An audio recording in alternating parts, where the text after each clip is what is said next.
Hey, salut tout le monde, c'est ici, j'espère que vous vous portez bien. Bienvenue sur ma chaîne YouTube. Aujourd'hui, vidéo particulière. Je dis ça à chaque vidéo, mais là, j'ai raison. Vidéo particulière parce qu'on va parler de la nouvelle extension qui va arriver le 17 mars. Donc à l'heure où je vous parle dans 12 jours, et à l'heure où sort cette vidéo dans 12 jours. C'est une extension que j'attends avec impatience parce que le jeu commence à être un petit peu redondant. Et cette extension va apporter beaucoup de nouvelles choses, de choses très fraîches, notamment beaucoup de remises au premier plan de la tempo, selon moi, encore une fois. Et je voulais attendre de faire ces vidéos reviews, que déjà, il fallait que toutes les cartes soient sorties, et là, c'est enfin le cas, ils ont tous sorti au compte-gouttes, c'était un petit peu bizarre. Mais maintenant, tout est fait, et je voulais aussi voir le nerf les nerfs qu'allait prendre Elise et les cartes bien trop broken du jeu qui détruisent le jeu depuis quelques mois, s'en aller, enfin se faire nerf, voilà. Et c'est enfin le cas, hein. Elise a pris un nerf, Ahmad Goudron a pris un nerf, Vestige de Rage a pris un nerf. Et c'est très bien, donc on va pouvoir tout de suite commencer à parler des cartes. En commençant avec cette première vidéo par les neutres, je ferai plusieurs vidéos qui sortiront tous les jours. Tous les jours, une vidéo sortira. La première, du coup, ça va être sur les neutres, et après, je ferai les classes 2 par 2, et une fois, je ferai 3 classes d'un coup, histoire de ne sortir que 5 vidéos de classes différentes. Donc, vous aurez 6 vidéos en tout de review, et je pense que c'est suffisant. Il y a des classes que j'aime beaucoup, des classes que j'aime un petit peu moins, des classes qui m'intéressent pas trop. Mais voilà, sinon, cette extension dans l'ensemble me plaît. Aujourd'hui, je vous présenterai que les cartes neutres. Je vous présenterai pas les cartes multiclasses parce qu'il y en a 2 ou 3, il me semble. Je vous les présenterai avec les classes concernées, évidemment, parce que là, ça n'a pas d'intérêt de vous parler des créatures qui améliorent votre colossal sans vous parler des colossaux, évidemment. Donc voilà, on va tout de suite pouvoir partir pour cette petite review des cartes neutres. Donc bah, écoutez, je vous souhaite une bonne review à mes côtés. On va commencer par la première carte. Donc on commence par les légendaires. Alors je ne passerai pas sur Corne Noire parce que j'en ai déjà parlé dans ma vidéo sur le patch. Donc voilà, je ne reparlerai pas de Corne Noire. On se rappelle néanmoins que j'avais dit que cette carte ne pourrait pas rester en l'état dans les années à venir du jeu, enfin que la carte se ferait évidemment nerf, mais qu'elle était importante actuellement pour mettre en échec certains top tiers de la méta. Il se trouve que la carte a été nerf 2 semaines après, donc c'était encore plus rapide que ce à quoi je m'attendais. Mais voilà, tout ça pour dire que je ne reviendrai pas sur Blackhorn, même post-nerf. Donc on va commencer par Viranote, une 6-6 pour 6. Alors certaines traductions sont un peu ratées, mais j'ai aussi les cartes en anglais, donc je vous donnerai le texte officiel de la carte. Viranote, 6-6 pour 6. Si le coût total de vos serviteurs de départ était de 100, répartis 100 points de caractéristiques entre les serviteurs de votre deck. Alors, il y a beaucoup de choses à dire sur cette carte. Déjà, comment elle fonctionne. Il faut que tous les coûts additionnés des serviteurs de votre deck soient de 100 précisément, pas 101, pas 99, 100. Et une fois que vous aurez rempli cette condition et que vous allez jouer Viranote, il va donner 50 d'attaque et 50 PV à votre deck. C'est très précis, hein. Il donnera pas 60 d'attaque et 40 PV, ça marche pas comme ça, il donnera 50-50 le plus équitablement possible. En gros, si vous avez 10 serviteurs dans votre deck, il leur donnera à tous 5-5. Précisément. Il n'y a pas de plus ou moins, c'est pas aléatoire. C'est une 6-6 pour 6. C'est un défaut, c'est un gros défaut. Et le plus gros défaut, évidemment, c'est le deck building. Sans mana, c'est 10 serviteurs qui coûtent 10. C'est 20 serviteurs qui coûtent 5. Et rentrer 20 serviteurs qui coûtent 5, c'est impossible dans un deck aujourd'hui. Beaucoup de decks se basent sur la basse curve, surtout dans une méta qui sera tempo, il faut vraiment avoir de la basse curve. Donc est-ce que ce sera possible d'avoir une bonne basse curve et quelques très gros tours, 3, 4, tour 10 par exemple, tour 8, 9, 10, quelque chose comme ça, pour atteindre ces 100 en plus de Viranote qui a un tour 6. Le problème c'est que si on part sur de la basse curve, bah ça va être assez bizarre de claquer Viranote au milieu. Alors l'avantage c'est qu'on peut commencer avec de la basse curve, ensuite faire Viranote, et ensuite le reste de notre basse curve aura de l'importance. Donc nos petits T1 seront pas un gros problème s'ils sont piochés sur le tour 7 ou 8, parce qu'ils auront pris plus 5. mais la carte me paraît quand même très très très compliquée à activer. Et à jouer, c'est une 6-6 pour 6 qui fait rien et qui buff votre deck. Ça veut dire qu'après, il faut aller chercher les créatures dans votre deck et les jouer. Ça me paraît très très nul. Déjà pour le deck building, hein, qui rendra la majorité des decks du jeu absolument inaptes à jouer cette carte. Et en plus, même par exemple, je pense surtout à Demorafam, hein, je pense que c'est le deck qui va venir, parce que Demorafam sera très facile d'avoir 100 mana, parce que Rafam, en enlevant aucun slot de votre deck, va vous ramener, je sais pas combien de slots, factoriel 10. Donc ce sera pas un problème. Mais voilà, la carte est juste nulle. Les decks qui auront la possibilité de la jouer n'auront pas envie de la jouer, tout simplement. Donc pour moi, la carte ne sera pas jouée. Il y a des gens qui testeront avec quelques serviteurs, histoire de leur donner 5-5, 6-6 à chacun. Mais voilà, sinon cette carte ne sera pas jouée, selon moi. La deuxième légendaire, on commence par les légendaires, hein, comme ça on s'attarde beaucoup dessus. Genn, Roi Maudit. Quand vous avez cette carte en main et que le reste de votre main est uniquement pair ou impair, ce serviteur se transforme en Roi Worgen. Donc en tant que tel, c'est une 5-4 pour 4, et lorsqu'il est en Roi Worgen, c'est une 6-5 pour 4, et change pas son coût et gagne juste +1/+1. Et son effet devient améliore votre pouvoir héroïque de départ, il coûte 1 cristal. Alors, encore une fois, beaucoup de choses à dire sur le fonctionnement de cette carte. Déjà, son texte, ça n'est pas si le reste de votre main a des coups pair ou impair, c'est quand vous avez cette carte en main et que le reste de votre main est uniquement pair ou impair, se transforme en Roi Worgen. Donc il ne suffit que d'un moment, il ne suffit que d'un instant dans votre partie où tout le reste de votre main est pair ou impair, et Genn sera transformé en Roi Worgen jusqu'à la fin de la partie, jusqu'à ce que vous le jouiez et qu'il meure. Donc c'est très fort. Si vous arrivez à le faire, vous avez pour 4 mana, vous avez un pouvoir héroïque qui coûte 1 et qui est amélioré. Donc il y a des classes qui marcheront très bien, hein, avec ça, hein, notamment chasseur. Si vous arrivez à l'activer en chasseur, ça fait 3 dégâts pour 1 par tour, c'est quand même une sacrée reach. Mage, c'est ok, hein, c'est 2 dégâts pour 1.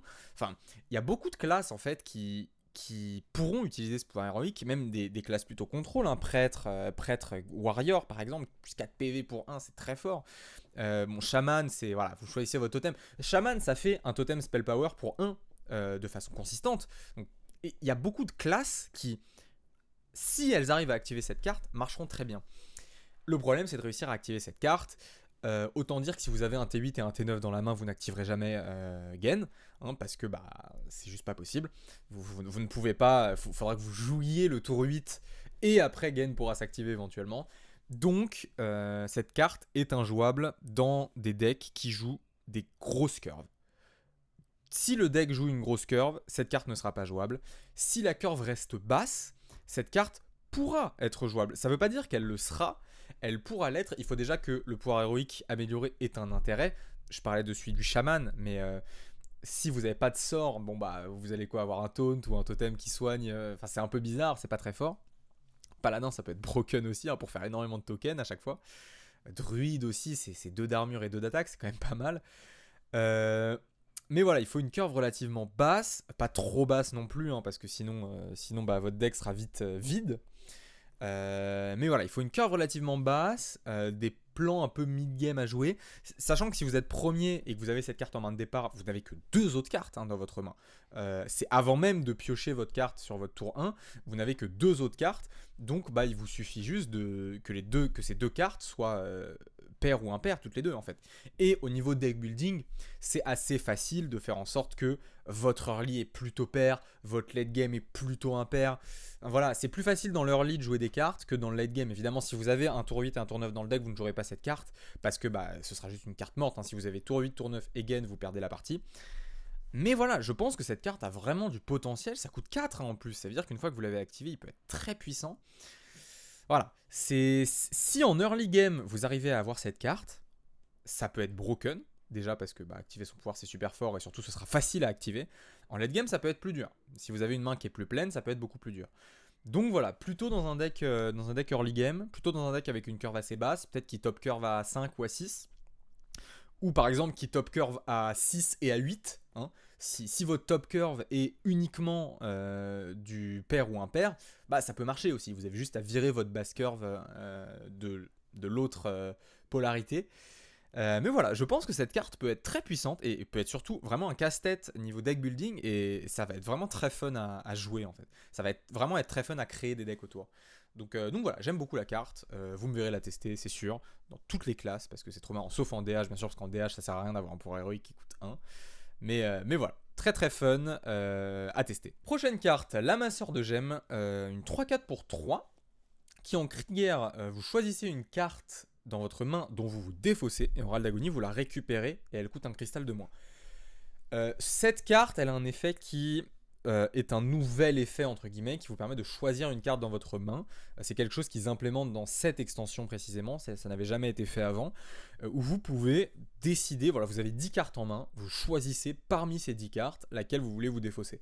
C'est pas vous découvrez une carte parmi celles dans votre main, non, c'est vraiment vous choisissez 10 cartes en main, et vous vous en défaussez d'une.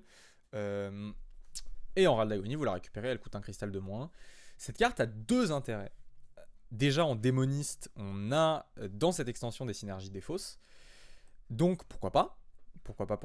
En tant que synergie des fausses, vous choisissez la carte, donc c'est vraiment très facile de défausser la bonne carte. Et même parfois, vous n'avez pas la bonne carte à défausser, donc vous allez juste défausser une carte qui ne servira pas dans le match-up dans lequel vous êtes.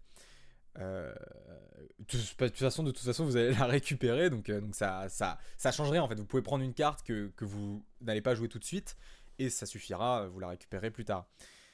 Le deuxième intérêt de cette carte, c'est la réduction.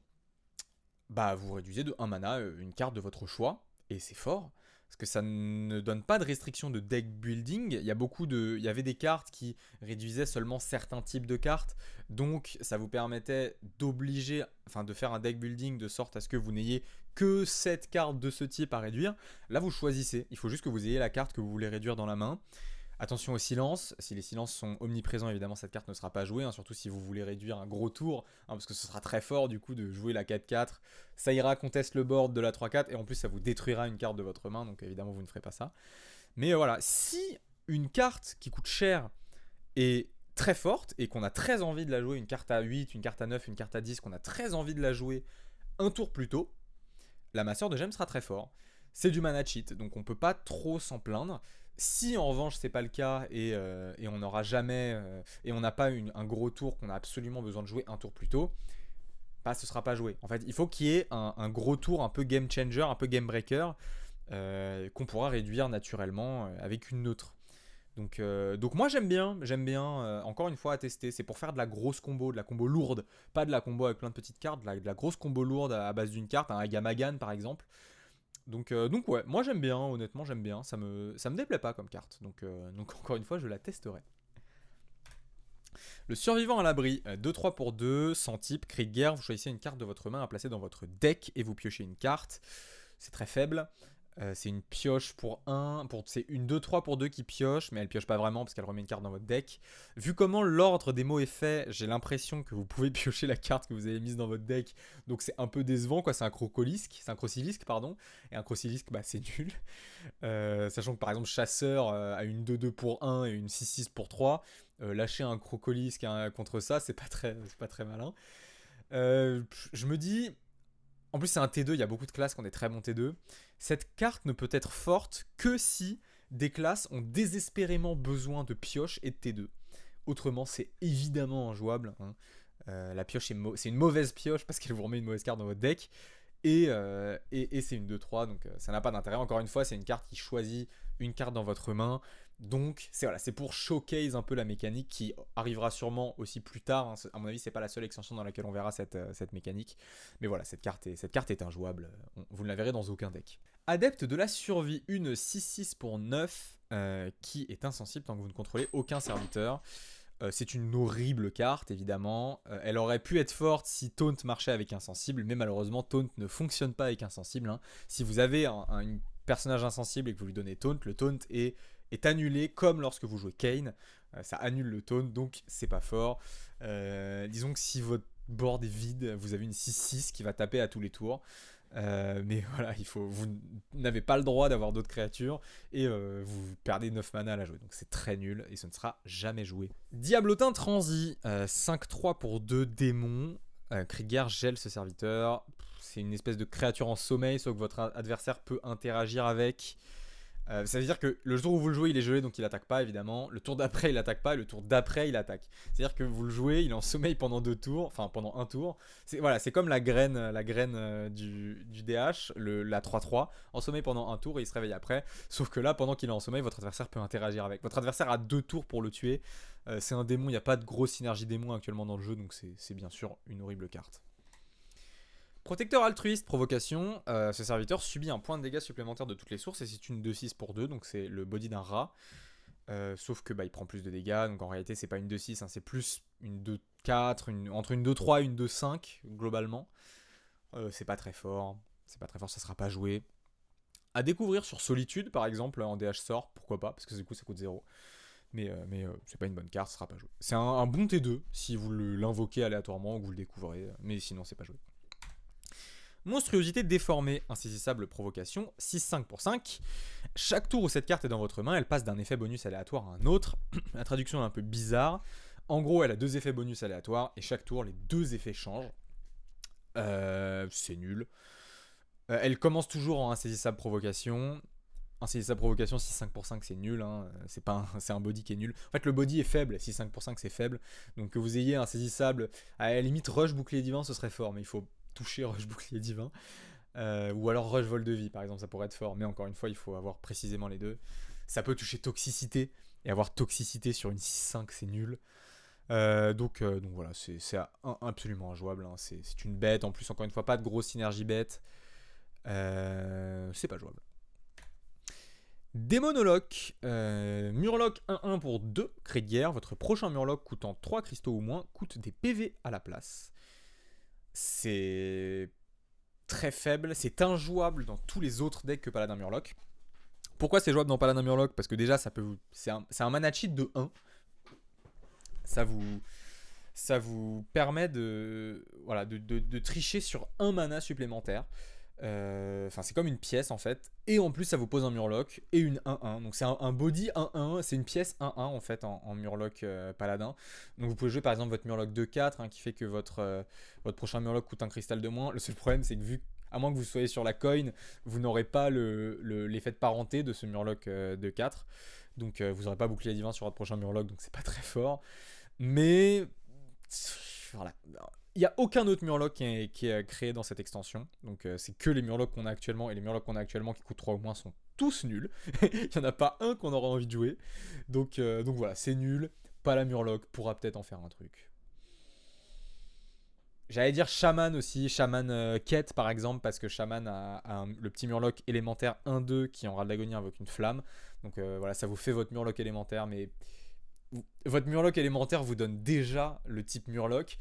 Et des types élémentaires, vous allez en avoir plein d'autres dans ce deck. Donc c'est tout à fait anecdotique. Et c'est une très mauvaise carte. S'il print un bon Murloc à 3 ou moins, pourquoi pas. En attendant, ça n'est pas jouable.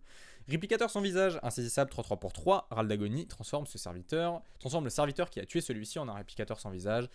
C'est nul, c'est un peu une mauvaise toxicité.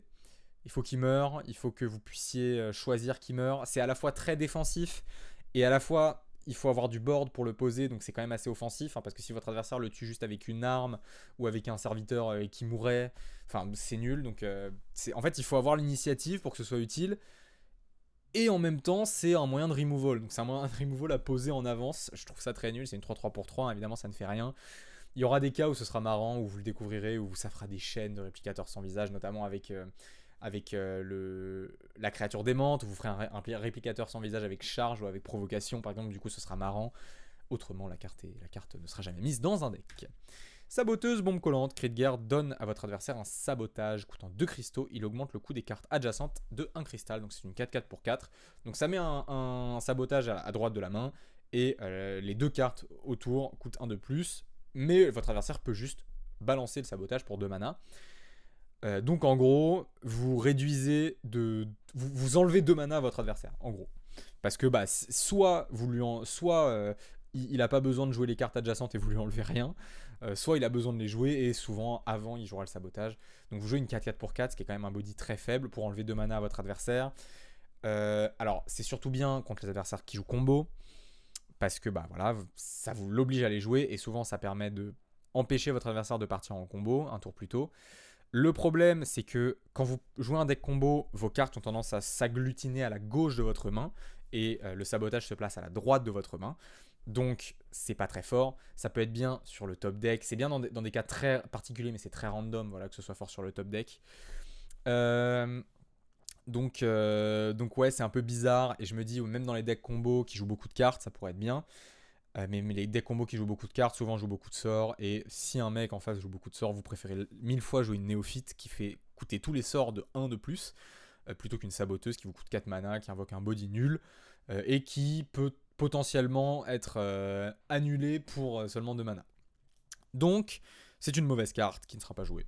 Mais c'est marrant. Parfois ça clutchera, parfois ça fera des clips un peu rigolos. œuvre du crépuscule, 0-2 pour 1. Râle d'agonie, invoque un dragonnet, 2-2, gagne +1/+1 au début de vos tours. Si j'ai bien compris comment cette carte fonctionne, votre œuf est 0-2, il est toujours 0-2, il ne grandit jamais, sinon ce serait quand même un peu fort. Et c'est le dragonnet à l'intérieur qui va gagner +1/+1 au début de votre tour, tant qu'il n'a pas éclos. C'est-à-dire que vous jouez votre œuf, si votre adversaire le tue tout de suite, vous avez une 2-2, c'est bien. Si votre adversaire le tue pas tout de suite, au début de votre tour, ça invoquera une 3-3, etc., etc. Et quand l'œuf a éclos, il ne scalera plus, il restera au stat auquel il était, j'imagine, je crois. Donc voilà, pour moi ça marche comme ça. J'ai regardé un peu, il y a des gens qui ont des avis un peu différents, mais de ce que je comprends c'est ça, en anglais c'est ça aussi. Et bah c'est fort dans un deck qui peut capitaliser sur le fait de tuer ses propres créatures, notamment des monistes, des monistes avec sa convocation. Je trouve ça fort, vous jouez ça sur 1, sur 2 vous pouvez déjà convoquer et en invoquer un petit, et invoquer une 3-3, non franchement j'aime bien. Dans certains decks cette carte sera jouable, les decks qui buffent aussi notamment le board, non j'aime bien cette carte. C'est pas broken, mais ça peut faire un très bon early, un early très solide, et c'est très fort d'avoir une carte qui vous donne un bon early dans une méta qui sera très tempo. Donc je pense que c'est plutôt défensif, cela dit, qu'offensif, parce que vous allez avoir, en fait ça va être un peu au fur et à mesure que la game évolue. Si vous avez besoin très vite d'avoir une 3-3, vous le tuerez dès votre tour 2, et si vous avez besoin, j'ai pas besoin d'une 3-3 tout de suite, je pourrais avoir une 4-4 plus tard, comme ça je fais autre chose maintenant. Voilà, peut-être que ça va donner des lignes de play intéressantes. Donc moi j'aime bien cette carte. Je pense pas qu'elle soit broken, mais je pense qu'elle pourrait être jouée. Dragonnet livreur, 1-2 pour 1, dragon, cri de guerre, vous obtenez un dragon aléatoire coûtant 3 cristaux ou moins. C'est très bien, un petit dragon pour 1, parce qu'on perd notre dragonnet emballé, une 3-2 pour 1, ça choque personne.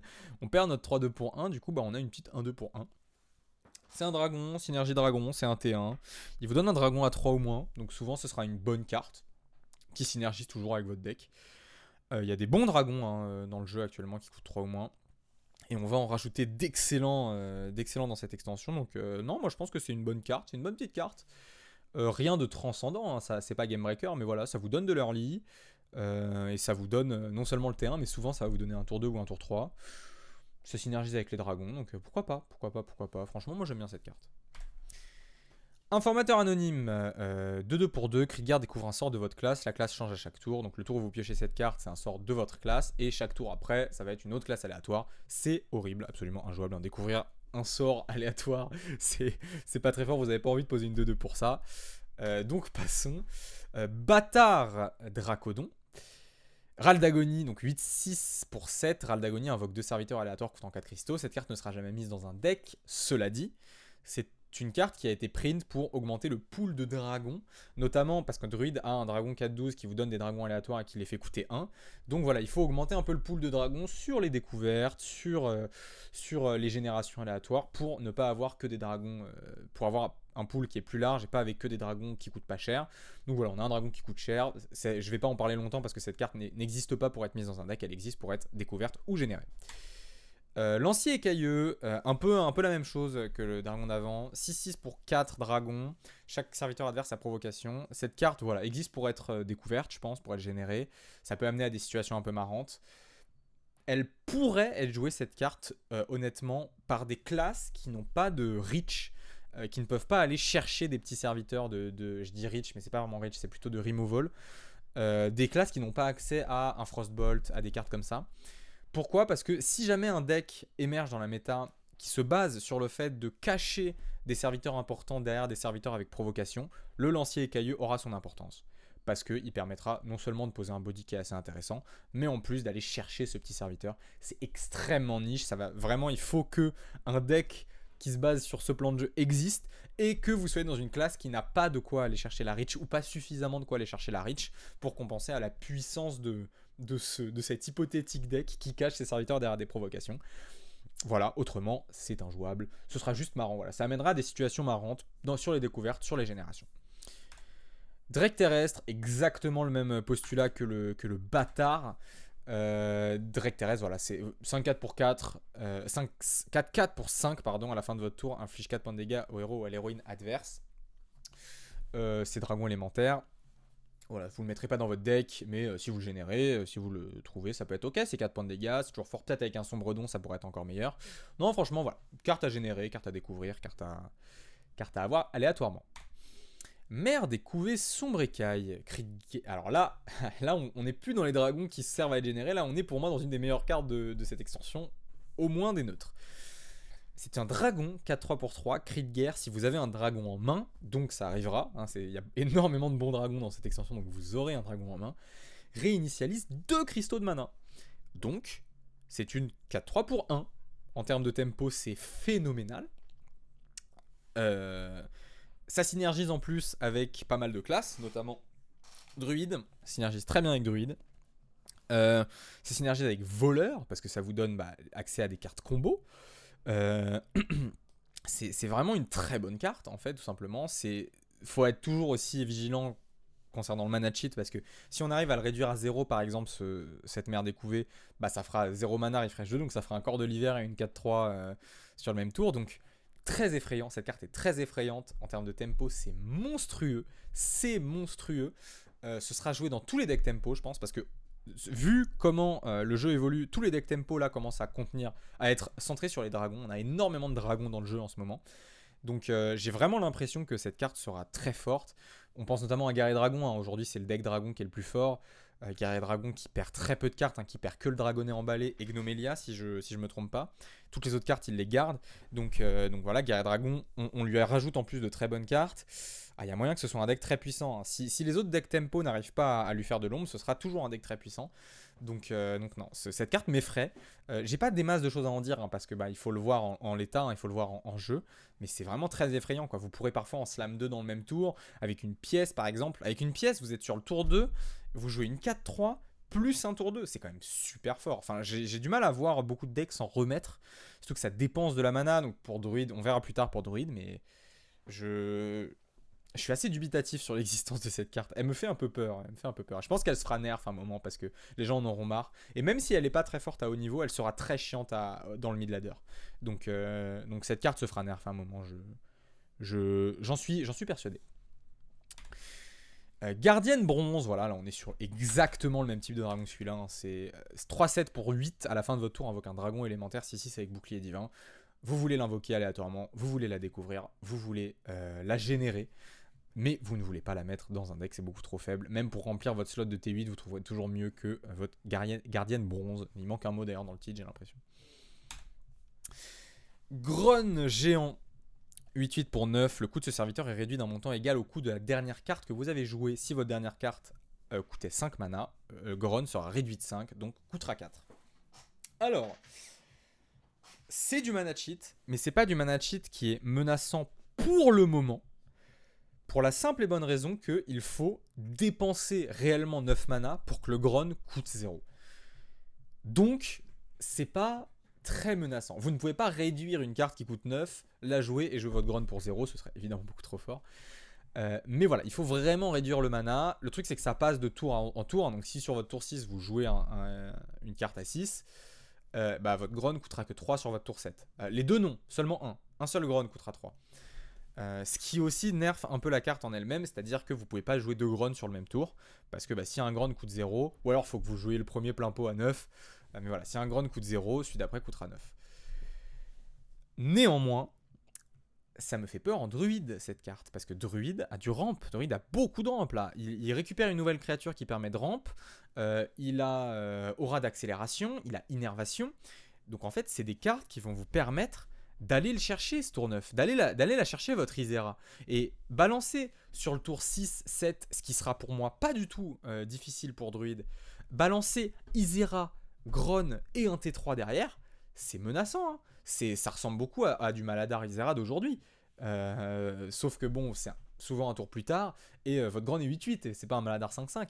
Donc j'ai l'impression que ça fait un peu peur en fait, sur des decks des decks druides qui arriveront à avoir beaucoup de pioches et beaucoup de rampes. J'ai l'impression que cette carte elle peut être assez menaçante, surtout on en a parlé, on peut réduire avec cette 3-4, bon je pense pas qu'elle sera jouée, avec la 3-4 qui défausse.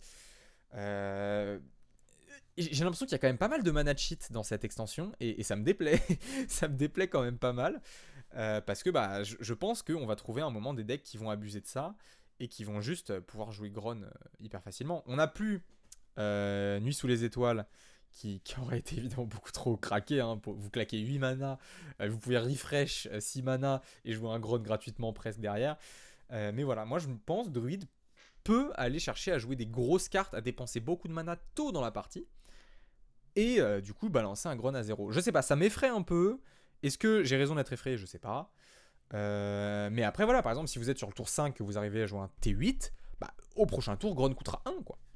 Donc je sais pas, j'aime pas trop la vibe de cette carte. C'est un géant, de toute façon les géants sont tous broken à un moment ou un autre de leur existence. Donc voilà, j'ai pas grand chose de plus à en dire, à surveiller. Je pense qu'Android on pourra faire quelque chose, je testerai Android de faire quelque chose avec cette carte de toute manière. Et on finit avec le boutefeu du champ de bataille. Donc on retrouve encore cette mécanique. C'est encore une 3-4 pour 4 qui cible une carte dans votre main. Mais cette fois, vous choisissez un sort pour lui conférer plus 1 au dégâts des sorts. Fondamentalement, pour aller chercher de la reach, c'est pas très fort. Il y a un seul sort que je vois ok dans cette optique, c'est le Lava Flow. Le sort à 3 mana de Shaman qui a surcharge 1 et qui inflige 2 points de dégâts à l'adversaire au PV les plus bas 3 fois. Donc là, vous infligerez 3 points de dégâts 3 fois, donc vous mettrez 9 au lieu de mettre 6, sachant que c'est déjà un sort qui synergise avec un élémentaire qui lui donnera plus 2 de dégâts des sorts. Donc vous pourrez monter assez facilement sur votre Lava Flow à 3 fois 6 dégâts, donc 18, ce qui est énorme, hein, 18 dégâts pour 3 mana. Cela dit, ça reste une 3-4 pour 3, il faut que vous ayez les bonnes cartes en main. Dans cette optique de reach, ça me paraît un peu complexe. Ça sera testé parce que bon bah voilà, vous gagnez du dégât des sorts au préalable, donc en réalité c'est du mana cheat, ça vous évite de mettre un Talnos le tour de votre combo. C'est un peu un Talnos avant l'heure, sauf que ça coûte un de plus, que ça vous pioche pas de cartes, mais ça a un body. Mais voilà, ça sera testé, je pense. C'est amusant en tout cas. De pouvoir choisir des cartes dans sa main, c'est amusant parce que ça vous évite d'être hyper restrictif sur votre deck building. Bon, si vous jouez avec Lava Flow, vous devrez être restrictif sur votre deck building parce que vous n'aurez le droit qu'à Lava Flow en termes de sort de feu. Mais voilà, sinon j'aime bien. La carte m'amuse un petit peu. Elle pourra être jouée aussi en mage. Mage, il y a. Bon, on en parlera quand on fera la review de mage. Hein, mais il y a une synergie qui permet de donner au barrage Arcane Barrage qui inflige 3 à une cible et 2 à 2 autres adversaires. Ça peut bien marcher parce que du coup ça permet de faire 4 à une cible et 3 à 2 autres adversaires. Du coup ça vous fait infliger 10 points de dégâts et ça vous permet de jouer un sort à 0 dont on parlera dans la vidéo sur mage. Donc pourquoi pas à tester, ça peut être sympa. Je pense pas que ce sera broken, mais ça peut être sympa. Si c'est broken, le problème c'est pas cette carte, c'est les autres cartes autour. c'est tout ce qu'il faut se dire. Elle fait partie de ces cartes qui peuvent être broken si d'autres cartes sont broken. Voilà, c'est comme Shadow Step. Hein. Shadow Step est broken s'il y a des T2 très forts. Cette carte sera broken s'il y a des spells trop forts. Et bah écoutez, c'est tout pour l'analyse, la review de toutes ces cartes communes pour l'extension Cataclysme. Donc j'ai un peu plus de 30 minutes de règles, j'espère que la vidéo ne durera pas trop longtemps. J'ai essayé de tout parler en détail sans trop m'attarder sur chaque carte. Mais voilà, j'espère que mon analyse vous aura plu. N'hésitez pas dans les commentaires à me dire ce que vous en pensez. Peut-être que j'ai dit des inepties, peut-être que j'ai mal lu des cartes, peut-être que j'ai mal compris des effets. Donc n'hésitez pas à me le dire, me donner votre avis aussi, ça m'intéresse hein, pour qu'on puisse en discuter dans les commentaires YouTube. N'hésitez pas à me rejoindre en stream aussi pour pouvoir en discuter. Hein. Je reprends les streams samedi avec les Rix de l'auberge que je caste. Mais voilà, sinon, n'hésitez pas à me faire part de vos questions, de vos avis. Je les lirai avec grand plaisir. Et bah sur ce, moi, je vais vous souhaiter une bonne fin d'après-midi, bonne soirée. À demain pour la première analyse des cartes de classe qu'on analysera, on les fera 2 par 2. Donc je posterai une analyse par jour jusqu'à avoir fait toutes les classes.